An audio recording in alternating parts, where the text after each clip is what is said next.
ASEAN dan Tiongkok menyepakati panduan untuk Right mempercepat hand perundingan over the Code of left. Conduct atau Kode Etik di Laut Tiongkok Selatan. Panduan tersebut diadopsi dalam pertemuan para Menteri Luar Negeri ASEAN dengan perwakilan Tiongkok Wang Yi.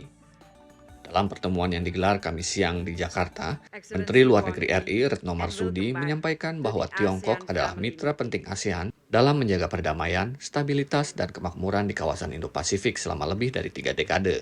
Kedua pihak Thank you very membuat much, kesepakatan Director penting Wang yakni Yi. penyelesaian Before we panduan untuk proceed, mempercepat perundingan negosiasi Code of Conduct atau COC di Laut Tiongkok Selatan yang China efektif dan accession substantif. to the TEC.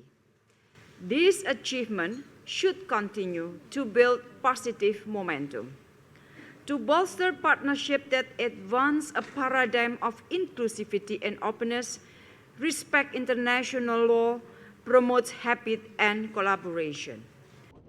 Panduan Code of Conduct merupakan salah satu mekanisme yang diharapkan bisa mencegah konflik di Laut Tiongkok Selatan di perairan yang disengketakan antara Tiongkok dengan sejumlah negara anggota ASEAN. Analis menilai, berlarut-larutnya konflik di Laut Tiongkok Selatan selama ini karena pihak-pihak yang bersengketa merasa memiliki hak atas wilayah yang mereka klaim. Negara-negara ASEAN juga dinilai belum satu suara untuk menekan Tiongkok terkait konflik di Laut Tiongkok Selatan.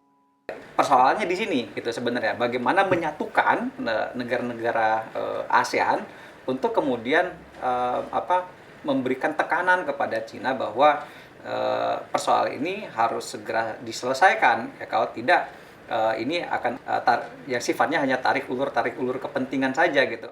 Emil juga menilai penyelesaian konflik di Laut Tiongkok Selatan bisa saja dilakukan dalam koridor kerjasama di wilayah perairan tersebut.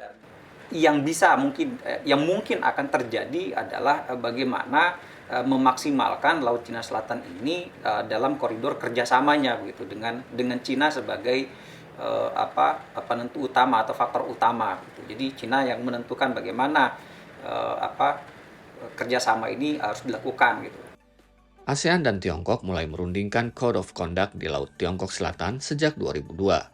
Namun hingga 20 tahun berlalu, kode etik ini belum kunjung disepakati.